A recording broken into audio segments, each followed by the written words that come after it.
आप सबको जय मसीह की। प्रभु का आनंद और प्रभु की शांति आपके जीवनों में बनी रहे। इस पृथ्वी पर रहने वाला हर एक इंसान ये चाहता है, उसकी इच्छा होती है कि दूसरे लोग उसे पसंद करें, उसकी सराहना करें, उसकी तारीफ हो। और जब कोई हमें देखकर हमारी प्रशंसा करता है, हमारी वाह वाह होती है, तो हमें अच्छा लगता है। हर एक इंसान इस पृथ्वी पर जो रहता है उसे अच्छा लगता है। उसके मन में एक ऐसी भावना होती है कि वो चाहता है कि दूसरे लोग उसे लाइक करें। कोई नहीं चाहता कि दुनिया उसे डिसलाइक करे। आजकल तो जो दौर है इंटरनेट का चल रहा है, तो इंटरनेट पे भी अगर हम अपनी कोई फोटो पोस्ट करते हैं तो इंसान ये कोशिश करता है कि ज़्यादा से ज़्यादा उसे लाइक्स मिले। कई बार तो कह कर भी लाइक्स करवाते हैं कि लाइक कर देना फोटो को, है ना, पिक को लाइक कर देना। हर एक इंसान ये चाहता है कि दुनिया उसे पसंद करे।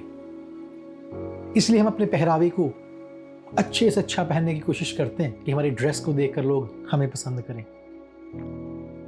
कई लोग अपने बालों को सजाते और संवारते हैं, अपने चेहरों को संवारते हैं कि लोग उनको देखकर कहें कि वाह, आप बड़े अच्छे लग रहे हैं, आप हमें पसंद आते हैं, अच्छे लगते हैं आप हमें। एक बहन जो घर में काम कर रही है, खाना बना रही है अपने परिवार के लिए, वो कोशिश करती है कि उसका खाना इतना अच्छा बने, मेहनत करती है वो कि उसका जो परिवार है उसके खाने की तारीफ करे, पसंद करे उसके खाने को। इस तरीके से एक बाल काटने वाला भी, हर एक इंसान जो है वो चाहता है कि उसे पसंद किया जाए। बाल काटने वाला एक बार्बर जो है वो भी इतने अच्छे से बालों की जो कटिंग करता है, इतना अच्छे स्टाइल बनाता है वो, और वो चाहता है कि जब दुनिया में ये व्यक्ति निकले ना, मुझसे बाल कटवा के दुनिया में ये जाए, बाहर जाए, तो लोग पूछें, भाई किसने आपके बाल काटे? बहन, कटिंग कहां से करवाई है आपने? बहुत अच्छी कटिंग है। वो इंसान भी कोशिश करते हैं कि हमारे काम को लोग पसंद करें। इसी तरीके से जिंदगी के हर क्षेत्र में हम देख लें, हम यही चाहते हैं, इंसान ये चाहता है कि दूसरे लोग उसे पसंद करें। एक जॉब पर जो काम कर रहा है व्यक्ति, वो कोशिश करता है कि उसका जो उच्च अधिकारी है, उसका बॉस है, वो उसे पसंद करे। वजह यह है कि जब पसंद करता है कोई इंसान किसी को, तो उसके बेनिफिट्स हैं। पुराने समयों की बात अगर हम देख लें तो लोग कोशिश करते होते थे कि वो अपने राजा को खुश कर सकें। जो मंत्री वगैरह भी होते थे मंत्रिमंडल में, राजा के साथ सभा में बैठने वाले, उनकी भी कोशिश होती थी कि वो राजा की बातों का ऐसा उत्तर दें, राजा के सामने ऐसा चले, राजा के सामने ऐसी ऐसी बातें करें, ऐसा अपना प्रभाव राजा पर डालें कि राजा उन्हें पसंद करने लगे। वजह यह थी, जिसको राजा पसंद कर लेता था उसके फिर हम कह सकते हैं कि वारे न्यारे हो जाते थे। वो राजा के करीब रहने लगता था, राजा उसे अपने पास बिठाता था, कई बार राजा अपने साथ उसे खिलाता था, राजा उसे अपने साथ लेकर जाता था, और वो व्यक्ति राजा के करीब रहता था, स्पेशल होता था सबकी नजरों में। वजह क्या थी? राजा ने उसको पसंद कर लिया। बाइबल में भी इस विषय को अगर देखा जाए, पसंद आना, तो बहुत कुछ हमें मिलता है।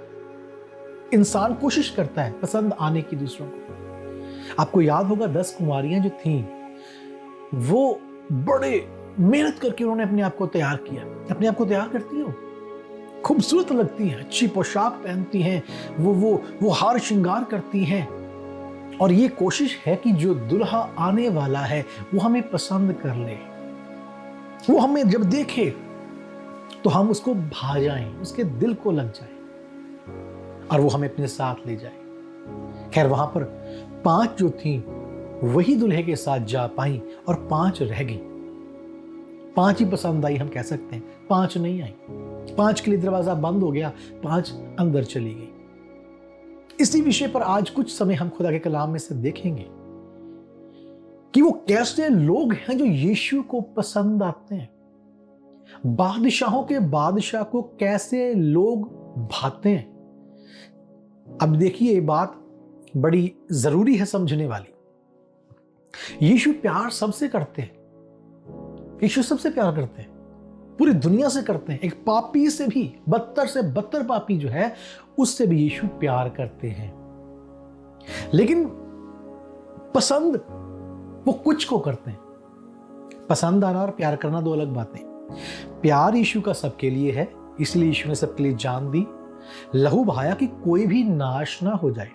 लेकिन इस पृथ्वी पर रहने वालों में से कुछ को यीशु पसंद करते हैं, लाइक करते हैं। इसलिए आज के इस संदेश का जो शीर्षक है वो भी ये है, यीशु के पसंदीदा लोग।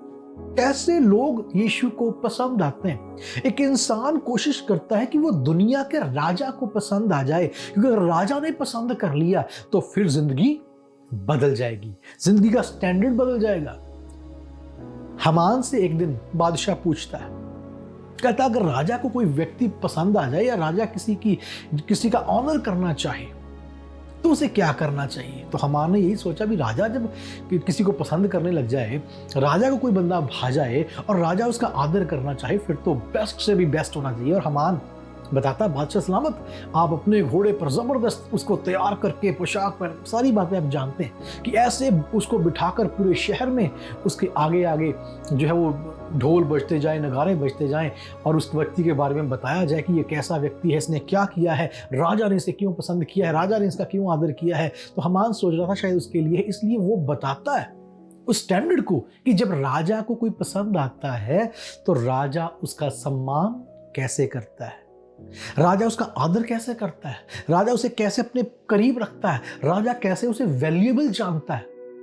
इसलिए बाइबल में ये बार बार हमें झलकियां देखने को मिलती हैं, इस तस्वीर को देखने को हमें मिलता है कि यीशु को कैसे लोग पसंद हैं।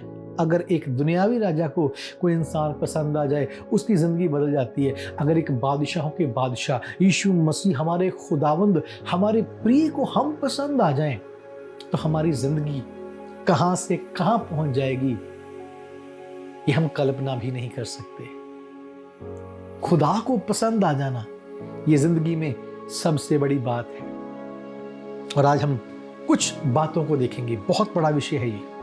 यीशु को कौन से लोग, कैसे लोग पसंद आते हैं, बहुत बड़ा विषय है। लेकिन कुछ बातों पर आज हम जरूर गौर करेंगे कि यीशु को कैसे लोग पसंद आते हैं, कैसे लोग भाते हैं। पहली बात, यीशु को वो लोग भाते हैं जो भूखे हैं। भूखे रोटी से भूखे नहीं, जिनके अंदर यीशु के कलाम को जानने की, यीशु के कलाम के अंदर जाने की तड़प है। किसी आयत को उन्होंने पढ़ा है, उस आयत को समझने की तड़प है, सुबह उठकर बाइबल खोलने की तड़प है, जब भी मौका मिलता है, समय मिलता है, खुदा के कलाम में जाने की तड़प है। बाइबल में यीशु मसीह ने कहा इस बात को, जब हम मत्ती की इंजील को उसके 5 अध्याय की 6 आयत को पढ़ते हैं और वहां पर यही लिखा है, धन्य वे हैं जो भूखे हैं। और भूखे किस बात के हैं? धर्म के, खुदा की रास्तबाजी के, खुदा के कलाम के भूखे हैं, वो तृप्त किए जाएंगे। वो लोग ज्यादा पसंद नहीं है यीशु मसीह को जो खा खाकर, जिन्होंने अपने पेट बढ़ा लिए, अब अपने वजन बढ़ा लिए और उनको बस और कुछ नहीं सोचता, उनको खाना ही सोचता है। हर जगह जाते हैं, वहां खाने की खोज करते हैं। खाना बुरी बात नहीं है, अच्छे अच्छे खाने हमें खाने चाहिए, लेकिन अगर वो सब कुछ तो हमने खा लिया, वो खाते हैं, वो पसंद आता है। अगर खुदा के कलाम के हम खोजी नहीं है, उसकी भूख हमारे अंदर नहीं है, तो फिर यीशु को हम पसंद नहीं आते। एक भाई के बारे में मैं जानता हूं, सच्ची घटना है। उन्होंने उपवास रखा और बड़े वो कॉन्फिडेंट थे कि मैंने उपवास रखा हुआ है ना, तो बड़े खुश भी थे, उपवास रखा है मैंने खुदा के लिए। और किसी घर में चले गए सुबह सुबह उपवास रख के, और वहां पर जब बैठे जाकर तो उन्होंने पूछा, चाय पानी पूछा, खाने के लिए पूछा, तो उन्होंने बोला भी नहीं, मेरा आज उपवास है, तो आज मैं कुछ नहीं खाऊंगा। तो वो बैठे थे, बातचीत चल रही थी, अचानक से उनको किचन से बड़ी अच्छी महक आने लगी, बड़ी अच्छी खुशबू आई, और वो भाई जो थे उपवास रखा था बेचैन होने लगे। अब जो खुशबू है वो पराठों की है, पराठे बन रहे किचन में, और अभी तो महक ही चल रही थी तो बेचैन हो रहे थे। थोड़ी देर के बाद पराठा बन के उस भाई की बगल वाले भाई के पास आ जाता है। अब ये उपवास वाला भाई वहां पर बैठा है, उसके पास वाला जो है वो दही के साथ पराठे खा रहा है और चाय पी रहा है। इस भाई की जान पर बन रही है, भाई ये क्या हो रहा है, ये मैं रह गया, ये तो गलती कर ली मैंने उपवास रख के। उससे रहा ही नहीं गया, शॉर्ट में बताता हूँ, उससे रहा ही नहीं गया और उसने वहीं पर कह दिया चलो मेरे लिए भी आप लेके आ ही जाओ, मैं भी खा ही लेता हूँ, कोई नहीं उपवास फिर कर लेंगे, आज जब आपने इतने अच्छे पराठे बनाए तो खा ही लेते हैं। ऐसे लोग खुदा को नहीं पसंद आते, जो पराठों को देखकर या किसी अच्छी चीज को देखकर खुदा की भूख को खो बैठते हैं। उनको खुदा की भूख मिट जाती है और उनको दुनिया की रोटियों की भूख लग जाती है। नहीं, बाइबल में जिक्र आता है सामरियों, बड़ा जिक्र आता है सामरियों का बाइबल में।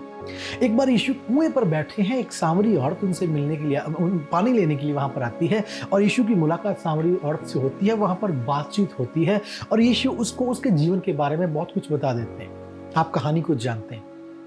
जब वो यीशु से वो बातें सुनती है तो फटाफट से जाती है गांव में और गांव में जाकर ये प्रचार कर देती है, ये पूरा वहां पर शोर मचा देती है कि मुझे एक ऐसा व्यक्ति मिला जो नबी है, जिसने मेरे जीवन के बारे में सब कुछ बता दिया। यीशु की तारीफ करती जाकर जल्दी जल्दी से आगे बढ़ रहा हूं मैं।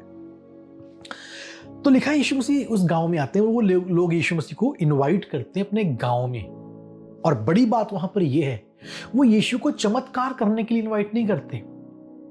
बड़ी बात यह है, वो यीशु से रोटियां खाने के लिए यीशु को इनवाइट नहीं करते। वो यीशु को इनवाइट करते हैं कलाम को सुनने के लिए, कलाम की बातों को सुनने के लिए। बड़ी जबरदस्त बात है वो। जब मैंने बाइबल में सामरियों के बारे में उस बात को पढ़ा, और केवल वही जगह है बाइबल में, नए नियम में अगर आप देखें, एक ही जगह है जहां पर यीशु अपने निर्धारित वक्त से ज्यादा ठहर गए।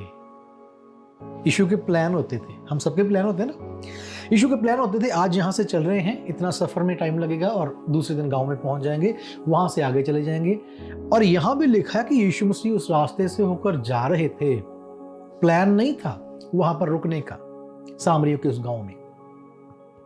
लेकिन जब यीशु ने इन लोगों के अंदर अपने कलाम की भूख और प्यास देखी, बाइबल लिखती है, बाइबल में लिखा है कि यीशु वहां पर 2 दिन और ठहर गया। यीशु कहां पर ठहरते हैं, किस घर में ठहरते हैं, किस जगह पर ठहरते हैं? जहां यीशु के लिए लोग भूखे और प्यासे हैं, जहां खुदा के कलाम के लिए, खुदा के धर्म के लिए भूख और प्यास है, वहां यीशु टिकते हैं।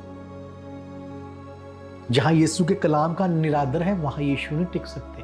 बाइबल में बहुत जगह ऐसी घटनाएं आप पढ़ते हैं जहां पर लोगों ने यीशु के कलाम को सुनना ही नहीं चाहा, यीशु को अपने गांव में आने ही नहीं दिया और यीशु वहां से चले गए। लेकिन ये लोग जो थे, जो यीशु के कलाम के भूखे थे, लिखा है यीशु वहां पर 2 दिन और ठहरे। और सामरियों का जिक्र बाइबल में यीशु ने बहुत बार किया, सामरियों की सराहना की है, क्योंकि ये लोग यीशु के कलाम के भूखे और प्यासे थे। एक और बात हम पढ़ते हैं, यीशु मसीह एक बहुत बड़ी भीड़ को प्रचार कर रहे हैं, नाव में बैठे हैं और सुबह से प्रचार शुरू हुआ, शाम हो गई है और बाइबल में हम पढ़ते हैं कि अब शाम हो गई, अंधेरा हो गया। यीशु अपने चेलों से कहते हैं, सुबह से ये लोग कलाम सुन रहे हैं, कलाम की भूख और प्यास लेकर यहां पर बैठे थे, उन्होंने कलाम को सुना, अब इन्हें कुछ खाने को भी दो। इन्होंने रूहानी खुराक बहुत खाई है, इनको जिस्मानी रोटी भी दो। और वहां पर जो 5000 की भीड़ को खिलाया जाता है, उसके बारे में आप सब जानते हैं, आपको पता है कैसे खुदा ने उन लोगों को वहां पर 5000 भीड़ को खिलाया। लेकिन यहां पर जो सीखने वाली बात यह है, तब हम तृप्त किए जाते हैं जब हम यीशु के कलाम के भूखे और प्यासे हैं। और यीशु उन्हीं लोगों को पसंद करते हैं, उन्हीं लोगों के साथ ठहरते हैं जिनके अंदर यीशु के कलाम के लिए तड़प है, जिनकी जिंदगी में खालीपन है, ताकि कलाम की रोटी उनके अंदर जाए, जो भरे हुए हैं ना। हमें तो सब कुछ आता है, कई लोग ये कहते हैं मैंने तो 10 बार बाइबल पढ़ ली है, मुझे तो सब कुछ पता है। वो किसी को बात नहीं करने देते, वो बहस करते हैं कलाम में से। वो लोग पसंद नहीं आते यीशु मसीह को। फरीसी लोग ऐसे ही थे। फरीसी की मेंटालिटी जो होती है, वो होती है अपने ज्ञान को दिखाना कि मेरे पास बहुत ज्ञान है। अगर कोई दूसरा कलाम की कोई बात कर दे तो एक फरीसी जो है वो ये कोशिश करेगा, इसकी बात को मैं दबाऊं कैसे, इसकी बात का कुछ और नया मतलब निकाल के मैं इसको बताऊं कैसे, क्योंकि मुझे ज्यादा ज्ञान है, मैंने बहुत बार बाइबल पढ़ी है। वो लोग यीशु को पसंद नहीं आते जो कहते मैंने बहुत बार बाइबल पढ़ ली। बाइबल को 50 बार पढ़ना बुरी बात नहीं है, बहुत अच्छी बात है, जितना पढ़ सकते हैं। लेकिन बाइबल पढ़ने के बाद अगर हमारी मेंटेलिटी में फरीसी बना गया, हमारा जहन फरीसी का बन गया, हमारे शब्द फरीसी वाले बन गए, वहां पर गड़बड़ी है। जितना ज्यादा हम कलाम से भरते हैं उतनी ज्यादा दीनता और नम्रता एक इंसान के अंदर आती है, अगर उसने कलाम को सही तरीके से पढ़ा और डाइजेस्ट किया। और खुदावंद यीशु यही चाहते हैं कि उसके लोग उसके कलाम की भूख रखें, ताकि यीशु उनके साथ आकर बैठे, यीशु उनके साथ आकर खाना खाए। तभी तो यीशु ने कहा मैं उसके अंदर आऊंगा और उसके साथ खाना खाऊंगा। यीशु वहीं पर आकर खाना खाएंगे जहां पर यीशु के कलाम के लिए लोग भूखे और प्यासे हैं। यीशु ने एक बार गांव में वो प्रचार कर रहे हैं और लोग आकर कहते हैं यीशु आपकी भाई बाहर खड़े इंतजार कर रहे हैं, आपकी माँ भी बाहर इंतजार कर रही है। तीनों जो सुसमाचार है, मत्ती, मरकस और लूका, उसमें हम इसके बारे में पढ़ते हैं। लेकिन लूका में जो 8:21 में लिखा, बड़ा खूबसूरत तरीके से वहां पर बयान आता है। यीशु ने उनसे कहा मेरे भाई बहन मेरी माँ कौन है? ये वही हैं जो मेरे कलाम को सुनते हैं और उसके मुताबिक चलते हैं। वही मेरे भाई हैं, वही मेरे रिश्तेदार हैं, वही मेरे अजीज हैं और वही मेरी माँ है, जिनके अंदर मेरे कलाम की भूख और प्यास है। यीशु उन्हीं के साथ रहते हैं, उन्हीं के साथ वक्त बिताते हैं, उन्हीं को अपने करीब रखते हैं जो यीशु के कलाम के लिए भूखे और प्यासे। तभी तो मरियम की सराहना यीशु ने की और कहा मरियम ने उत्तम हिस्सा चुना है। क्या हिस्सा चुना था? मरियम यीशु के कलाम को सुनने वाली थी। मरियम यीशु के पास बैठकर यीशु के कलाम की बातों को सुनना चाहती थी। और यीशु ने दुनियावी रोटी से बढ़कर अपनी आत्मिक रोटी कलाम को अहमियत दी। लेकिन बड़ी बात यह है, जब हम उसके कलाम के भूखे और प्यासे हैं तो वो दोनों तरीकों से हमें तृप्त करता है, आत्मिक तौर से भी और जिस्मानी बरकतें भी वो हमें देता है। ऐसा नहीं है कि अगर हम उसके कलाम को भूखे और प्यासे हैं तो सिर्फ वो आत्मिक बातों में हमें बढ़ाएगा, नहीं। हमारे आत्मिक जीवन में किया गया परिश्रम हमारे लिए जिस्मानी बरकतों को लेकर आता है। फिर रिपीट करता हूं, आत्मिक जीवन में किया गया परिश्रम हमारे लिए दुनियावी बरकतों को भी लेकर आता है। उदाहरण के लिए, अगर आप दुआ करते हैं, अगर आप आराधना करने वाले हैं, अगर आप उपवास करते हैं, अगर आप खुदा के कलाम के साथ वक्त बिताते हैं, तो इस बात को समझ लें, सिर्फ रूहानी बरकतें आपके लिए नहीं है। बाइबल में लिखा है जो उसके धर्म और राज्य की खोज करता है उसको जो बाकी की बरकतें हैं ना, दुनियावी चीजें, वो अपने आप से मिल जाती हैं। इसलिए अगर यीशु को पसंद आना चाहते हैं, उसके कलाम की भूख और प्यास हमें अपने अंदर रखनी है। दूसरी बात, यीशु को वो लोग पसंद आते हैं जो यीशु को खोजते हैं, उसके तालिब हैं, जिनको यीशु से मिलने की चाहत है। बाइबल में एक जकई नाम के व्यक्ति का हम जिक्र पढ़ते हैं और उसके बारे में लिखा कि वो he was chief tax collector, मतलब वो टैक्स इकट्ठा करने वालों का सरदार था, भाई रैंकिंग ऑफिसर था, वो बहुत ऊंचा पद रखने वाला व्यक्ति। सारे टैक्स जो इकट्ठा हो रहे हैं ये उनको देखता था, चीफ था उन सब का। लेकिन इस व्यक्ति के अंदर भूख और प्यास थी, इसके अंदर तड़प थी यीशु को देखने की, बस देखना ही चाहता था।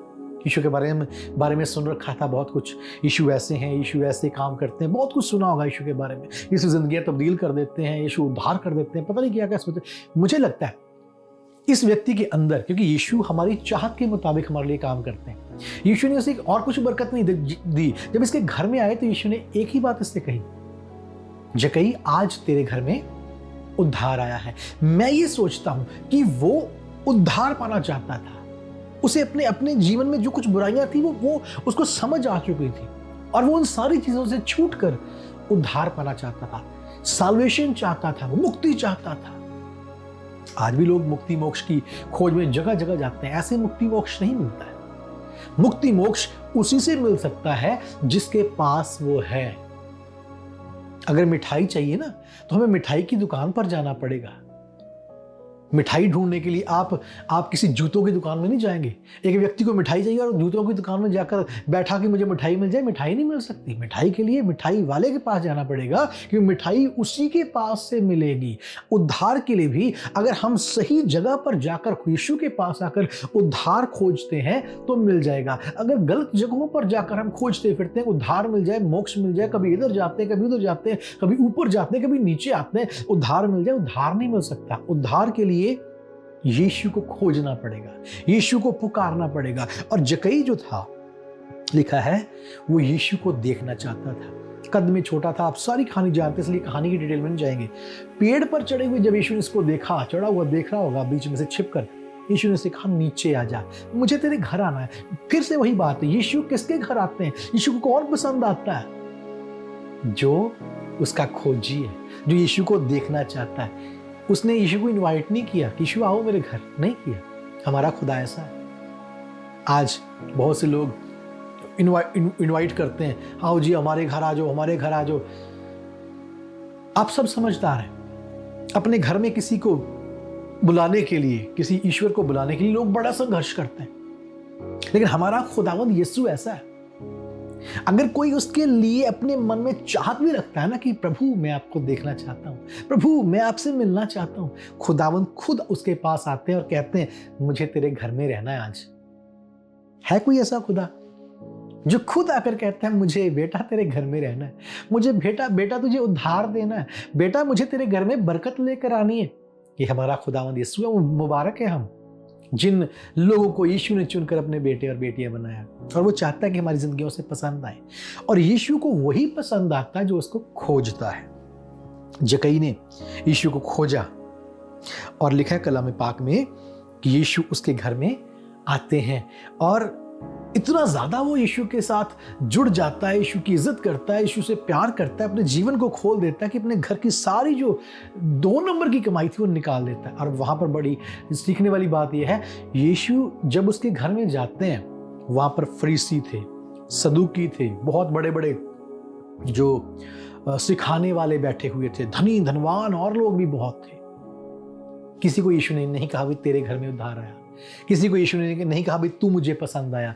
केवल जक्कई जिसने यीशु को खोजा, यीशु को ढूंढा, जिसके अंदर यीशु से मिलने की तड़प थी, वो यीशु को पसंद आ गया और यीशु उसके पास आए, उसके घर में रुके और उसके साथ वक्त बिताया। और जक्कई का जीवन उस दिन से बदल गया।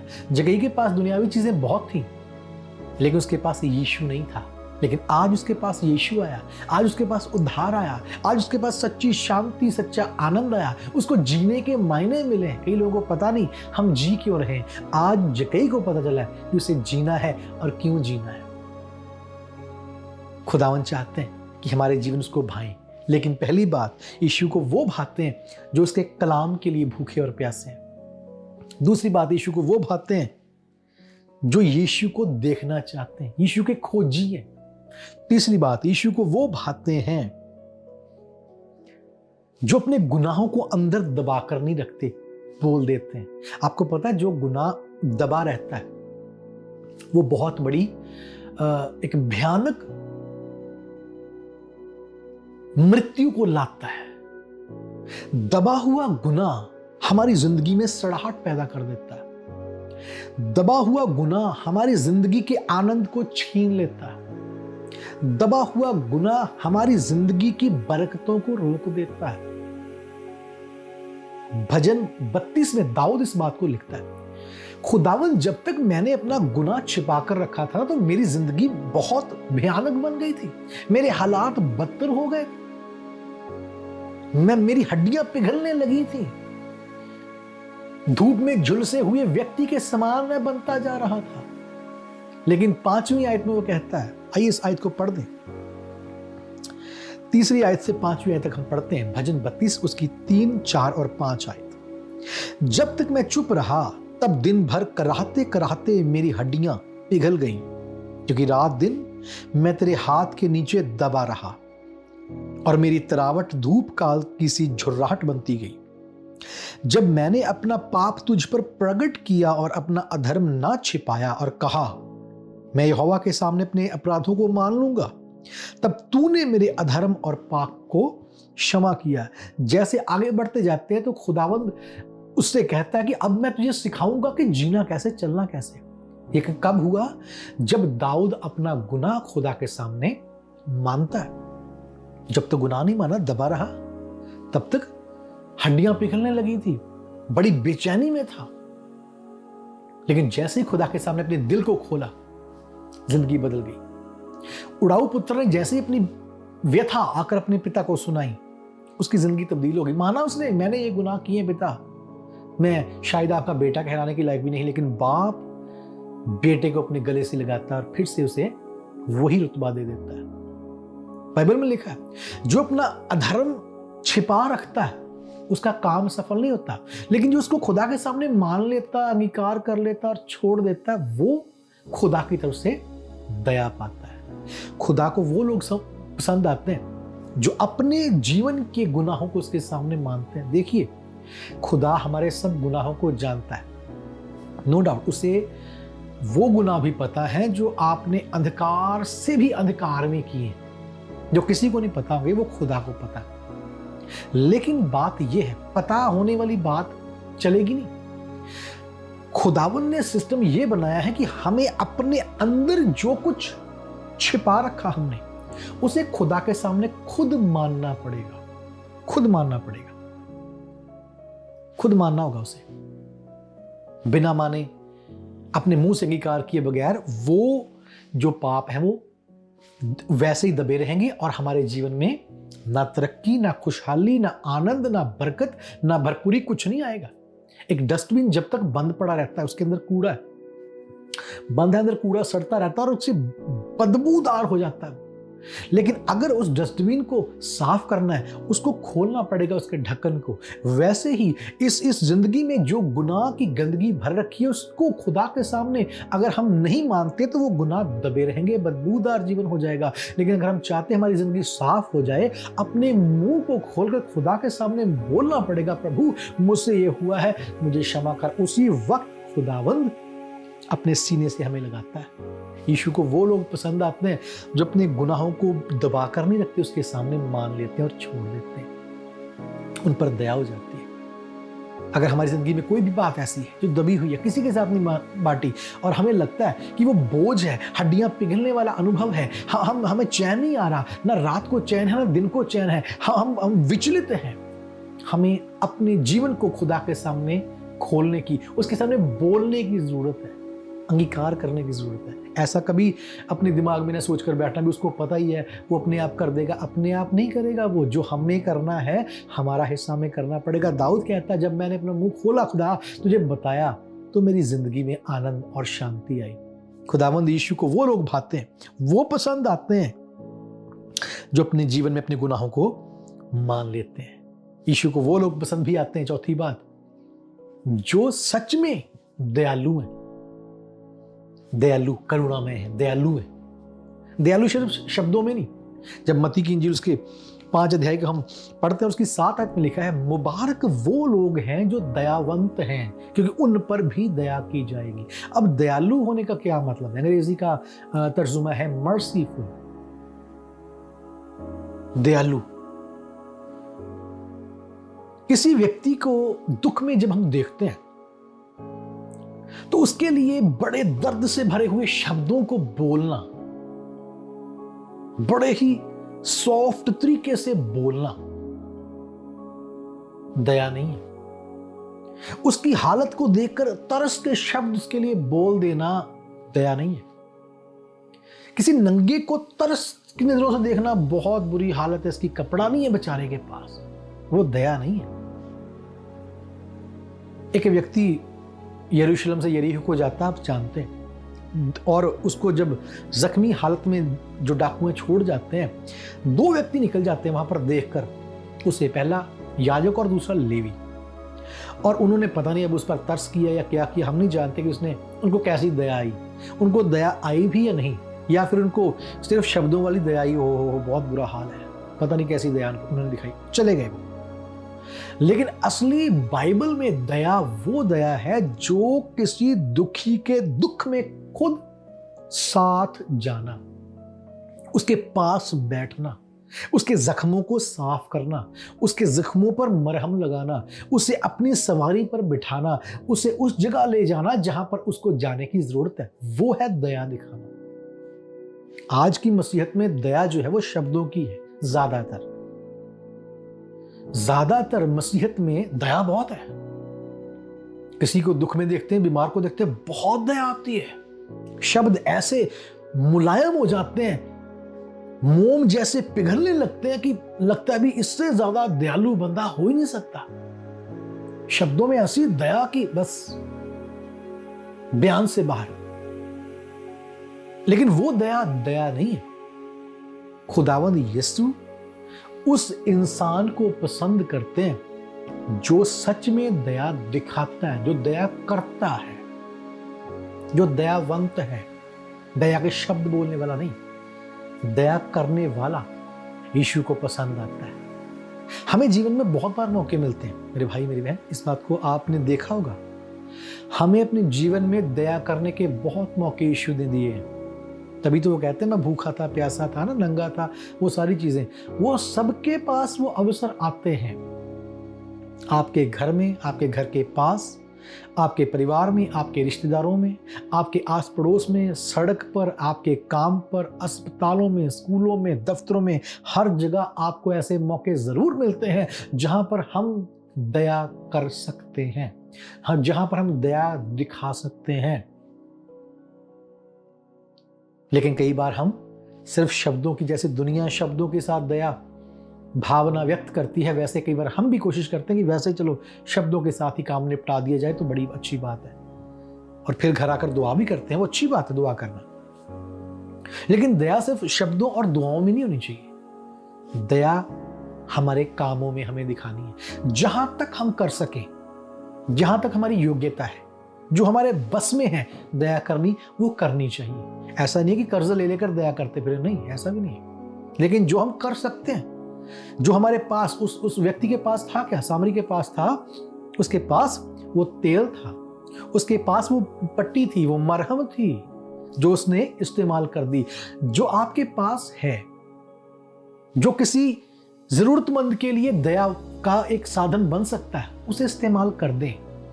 मैं फिर रिपीट करता हूं, कहीं ऐसा ना करें भी आज दया के बारे में सुन लिया तो कर्जे ले लेकर दया करते फिर, नहीं, बाद में खुद परेशान हो, ऐसा नहीं है। लेकिन खुदावंद हमारी जिंदगियों में ऐसे मौके लाता है जहां पर हमारे पास जो है उसके साथ हम किसी पर दया कर सकते हैं। जब हम वो नहीं करते और सोचते हैं ये मेरे लिए और मेरे परिवार के लिए रखा हुआ है, वहां पर गुनाह हो जाता है, वहां पर हम पसंद नहीं आते यीशु को। कभी ना सोचें कि यीशु ने हमें पसंद कर लिया होगा, नहीं, यीशु हमें कतई पसंद नहीं करते अगर हम ऐसे व्यक्ति हैं जो सिर्फ शब्दों में दया दिखाते हैं। हमें अपने कामों में, अपने जीवनों से दया दिखानी है। यीशु, पांचवी बात, यीशु उसको पसंद करते हैं जो अपनी घटी में से भी यीशु के लिए बो देता है। बहुत मुश्किल बात है ये, शायद सारी बातों में से मुश्किल बात यही है। बहुतों के लिए तो बढ़ोतरी में से बोना भी मुश्किल है यीशु के लिए, लेकिन यीशु उसको पसंद करते हैं जो घटी में से बो दे। एक विधवा के बारे में बाइबल में हम पढ़ते हैं जिसने 2 दमड़ी खुदा के लिए दी, और यीशु ने उसको देखकर कहा, उसकी सराहना की और कहा अपने चेलों से, देखो इस बुजुर्ग ने, इस विधवा ने सबसे ज्यादा डाल दिया है। इसकी भेंट जो है वो कबूल हुई है। इसकी भेंट को देखकर खुदा खुश हो गया, यीशु खुश हुए उसकी भेंट को देखकर। वजह क्या थी? यीशु ने कहा इसने अपने जीवन की सारी जो पूंजी थी वो डाल दी। 2 दमड़ियां इसके पास थी, वो भी इसने डाल दिया। मैंने बहुत से लोगों को कहते हुए सुना है अपनी व्यक्तिगत जीवन में, जब खुदा के लिए कभी भी देने का अवसर आता है तो वो ये कहते हैं जब हमारे पास थोड़ा सा और होगा तब हम देंगे, अभी तो हमारे गुजारे बड़ी मुश्किल से चल रहे हैं, अभी तो ये चीज नहीं पूरी होती, वो चीज नहीं पूरी होती, तो कहां से दें, कैसे दें? नहीं, इस तरीके से वो दिन कभी नहीं आएंगे जो हम उम्मीद लगा कर बैठे हैं कि हमारे पास भी बहुत होगा फिर देंगे। जब हम थोड़े में से नहीं बोते, ज्यादा की उम्मीद नहीं कर सकते। बाइबल में लिखा है ना, बीज ही खा जाना। वे बीज खाने वाली बात है। अगर हमने बीज ही खा लिया तो ज्यादा फसल कहां से होगी? जो खुदा का है वो खुदा को जब देते हैं तब हम अपने जीवन में तरक्की करते हैं, बढ़ते हैं, यीशु को पसंद आते हैं। ये बहन, ये बुजुर्ग माँ यीशु को पसंद आई क्योंकि इसने अपनी थोड़े में से भी जो थोड़ा बहुत था उसने दे दिया। जैसे वो सारफत में विधवा थी ना, एलिया नबी उसके पास जाता है, उसके पास थोड़ा सा एक मुट्ठी आटा और थोड़ा सा तेल, और वो भी उसकी रोटी बनाकर एलिया को खिला देती है। जो हमारे पास अपने जीवन में थोड़ा सा है, अगर हम उस थोड़े में से भी खुदा के लिए देते हैं तो आप विश्वास कर लें, आप इस बात को अपने घर में लिखकर रख लें, जो आपने घटी में से भी खुदा के लिए बोया है, आप बहुत बड़ी कटनी अपने जीवन में काटेंगे। आपके पास इतना होगा, उनके लिए खुदा कहता है रखने के लिए जगह नहीं होगी, जिन्होंने अपनी घटी में बो दिया है। जो अपनी घटी में जो थोड़ा बहुत है उसको खुद ही खा रहे हैं, वो तरक्की नहीं कर सकते, वो भरपूरी नहीं पा सकते, वो बढ़ोतरी नहीं कर सकते, वो जहां है वहीं रहेंगे, नीचे चाहे आ जाएं, तरक्की नहीं कर सकते। वजह है खुदा का सिस्टम है, हमें बोना है, उसके लिए थोड़े में से भी बोना है, और जो थोड़े में से भी बोता है वो खुदा को पसंद आता है। बहुत सी बातें हैं, एक और बात करते हैं फिर प्रार्थना करते हैं। खुदावंत को वो लोग पसंद आते हैं जो इस पर पूरा विश्वास रखते हैं, हालातों से ऊपर विश्वास रखते हैं। एक सूबेदार यीशु के पास आता है और कहता है मेरा नौकर घर में बीमार है, और यीशु मैं इस लायक नहीं कि आप मेरे घर में आए, मैं पापी व्यक्ति हूं। विश्वास देखिए, कहता है मैं विश्वास करता हूं खुदा, अगर यही तू कह दे ना कि मेरा नौकर चंगा हो जाएगा तो मुझे पता कि वो चंगा हो जाएगा। यीशु ने उसके विश्वास की सराहना की, यीशु ने उस व्यक्ति को सराहा, यीशु को वो भाई पसंद आया। यीशु ने कहा ऐसा विश्वास मैंने पूरे इस्राएल में नहीं देखा, ऐसा विश्वास कि यहां से मैं बोलूंगा और इसके घर में कोई टेलीफोन नहीं वहां पर, कोई लाउड स्पीकर नहीं वहां पर कि यीशु की आवाज उसके पास पहुंच जाए, लेकिन विश्वास ही बहुत जबरदस्त है। हालातों के ऊपर उसका विश्वास है, हालातों से बड़ा उसका विश्वास है। यीशु मुझे पता कि आपके शब्द में ताकत है, और यहां से जो बोलेंगे वही शब्द ट्रेवल करके वहां जाएगा और मेरे नौकर को, मेरे सेवक को चंगा कर देगा। जबरदस्त बात, अद्भुत विश्वास, असंभव हालातों में भी विश्वास करना। जब सब चीजें बंद हो चुकी, दरवाजे बंद हैं, तब विश्वास करना यीशु कर सकते हैं। वो लोग पसंद आते हैं यीशु को, कि यीशु कोई छोटी मोटी हस्ती नहीं है जो सिर्फ बुखार ठीक कर सकता है, जो छोटा सा साइकिल लेकर हमें दे सकता है, जो हमारे घर का एक दरवाजा बना सकता है, जो हमें छोटी सी नौकरी लेकर दे सकता है। यीशु वो भी करता है, लेकिन वहीं तक यीशु को सीमित न रखें। यीशु हमारे खुदावंत के बारे में अगर हम बोलना शुरू करें, वो कितना विशाल, हमारे पास शब्द नहीं होंगे। आसमान उसका सिंहासन, पृथ्वी उसके पांव रखने की चौकी है। उसकी नजर समुद्र की गहराई तक भी देख सकती है। उसका हाथ इतना बड़ा है कि अपने हाथ में पूरी यूनिवर्स को रखता है। वो कुछ भी कर सकता है, कुछ भी कर सकता है, लेकिन हमारा विश्वास उसके ऊपर यही होना चाहिए, हालातों से बड़ा मेरा खुदा। हालात बदतर है, मेरे पास संसाधन नहीं है, मेरे पास सिफारिशें नहीं है, मेरे पास डॉक्टर नहीं है, मेरे पास टीचर नहीं है, मेरे पास कुछ भी नहीं है जिससे मैं आगे बढ़ सकूं, लेकिन यीशु में विश्वास करता हूं आप कर सकते हैं। फिलिप्पस के पास कोई जहाज नहीं था, यीशु ने कहा जा वो व्यक्ति जा रहा था पर उसके पास चला जा। वहां से पता नहीं कहां से वो इतनी दूर से दौड़कर उड़कर वहां प्रकट हो जाता है। और बड़ी बात वहां पर यह लिखी, बपतिस्मा देने के बाद वो गायब हो जाता है। यीशु का तरीका ही अलग है। एलिया कभी यहां मिलता था, कभी पहाड़ों के बीच में मिलता था। यीशु का तरीका ही काम करने का अलग है। लोग भूखे बैठे, लोग यीशु उनको हजारों को 5 मिनट में खिला देते। यीशु का तरीका ही अलग है। कोई मर गया, यीशु ने उसकी अर्थी को छुआ, वो जिंदा हो गया। यीशु का तरीका ही अलग है। 4 दिनों से कब्र में व्यक्ति पड़ा हुआ, यीशु ने कहा बाहर आ जा। यीशु का तरीका ही अलग है। विश्वास करना है, और जो यीशु पर विश्वास करता है यीशु को वो पसंद आता है। मेरे भाई मेरी बहन, दुनिया में हम लोगों को पसंद आने की कोशिश करते हैं। हम कोशिश करते हैं कि हमारी सराहना हो, हमारी तारीफ हो। बच्चे से लेकर बुजुर्ग तक हर व्यक्ति चाहता है कि दूसरा उसे पसंद करे, उसके लिए वाह वाह हो। लेकिन क्या हमारे जीवन में, क्या हमने कभी इस बात को सोचा कि दुनिया तो पसंद करने लग गई हमें, क्या हमारा खुदावंद यीशु हमें पसंद करता है? अगर दुनिया ने पसंद कर लिया उसका कोई फायदा नहीं होगा। अगर हमारे खुदावंद यीशु ने पसंद कर लिया, जिंदगी के मायने मिल जाएंगे और जिंदगी जीने का मजा आ जाएगा। और अगर दुनिया ने पसंद कर लिया, यीशु ने पसंद ना किया, तो वो जिंदगी बेकार है, उसका कोई भी अर्थ नहीं है। इसलिए हमें ऐसी जिंदगी जीनी है जो जो हमारे यीशु को भा जाए, हमारे दुल्हे को भा जाए। तभी तो दुल्हन को लेकर जाएगा। 5 को ले गया ना, जो उसे पसंद आ गई उनको ले गया, लेकिन जो पसंद नहीं आई वो रह गई। अब हम क्या चाहते हैं कि हम अपने दुल्हे को पसंद आए उसके साथ जाएं, या उसको ना पसंद आकर रह जाएं। फैसला हमारे हाथ में है।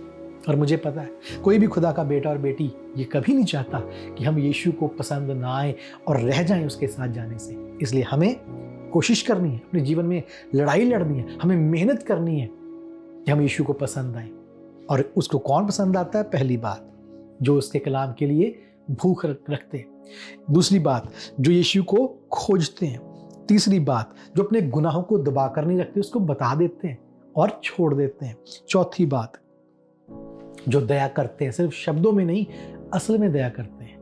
पांचवी बात, जो अपनी घटी में से भी यीशु के लिए दे देते हैं, बो देते हैं। और छठी बात, जो उस पर हालातों से भी बड़ा विश्वास रखते हैं। आइए हम प्रार्थना करें। जिंदा खुदावंद, हम आपका दिल से धन्यवाद करते हैं कि आपका कलाम बहुत मीठा और मधुर है, और ये हमें बताता है कि हमें कैसे आपके लायक बनना है, कैसे आपको पसंद आना है। और आज प्रभु आपके जिंदा कलाम में से हमने कुछ वक्त कुछ बातों को सीखा है, और ये समझा है कलाम में से कि वो कौन लोग हैं जो आपको पसंद आते हैं, किन लोगों के साथ आप रहना चाहते हैं, किन के साथ आप खाना चाहते हैं, किन के साथ आप वक्त बिताना चाहते हैं। हमारी प्रार्थना है, अगर हमने अपनी जिंदगियों से आपको कभी भी नाखुश किया, हम माफी चाहते हैं। लेकिन आज से प्रभु हम आपको भाएं, हम आपको पसंद आएं, और जब भी आप हमें देखें आप यही कहें, ये मेरा पसंदीदा बेटा और बेटी है। आप हमारे साथ साथ रहें, ताकि आज से जब हम आपको पसंद आए तो हमारी जिंदगी की जो खुदावंद नुहार बदल जाए, हमारी जिंदगी के खुदावंद मायने बदल जाए, और यीशु हमारे अंदर और हमारे द्वारा बाहर दुनिया में काम करने लगे। प्रभु धन्यवाद कि आपने हमसे बातें की। आपके जिंदा और अतुल्य नाम से प्रभु यीशु इस प्रार्थना को मांगते हैं, आमीन आमीन। खुदावंद आप सबको बड़ी बरकत दे। सबको जय मसीह की।